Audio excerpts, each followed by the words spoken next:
छलावा। अंधेरी रात थी। आसमान में तारे टिमटिमा रहे थे, लेकिन उनका प्रकाश भी घर के अंदर तक नहीं पहुंच पाता था। घर के भीतर एक छोटी सी लड़की रिया अकेली बैठी थी। उसकी माँ कहीं बाहर गई थी और कुछ देर में लौटने वाली थी।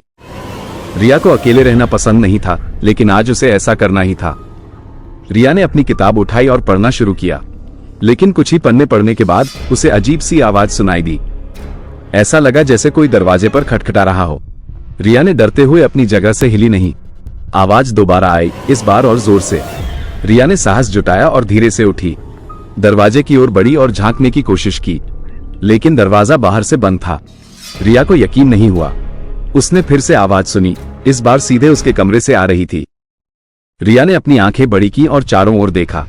कमरे में सब कुछ ठीक ही था, लेकिन फिर से आवाज आई, इस बार और भी जोर से। रिया ने डर के मारे चिल्लाना शुरू कर दिया। तभी कमरे का दरवाजा धीरे धीरे खुलने लगा। रिया की आंखें चौड़ी हो गईं।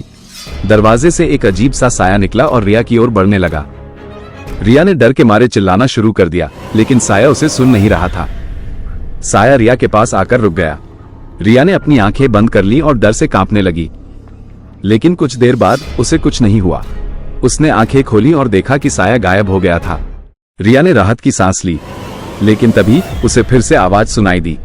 इस बार आवाज उसके पीछे से आ रही थी। रिया ने धीरे से पीछे मुड़ा और देखा कि उसके पीछे खड़ा था उसका पिता। रिया ने राहत की सांस ली।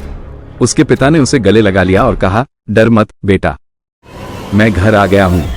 रिया ने अपने पिता के आंचल में सिर छिपा लिया और रोने लगी। उसके पिता उसे समझाते रहे कि यह सब एक सपना था, लेकिन रिया को यकीन नहीं हुआ।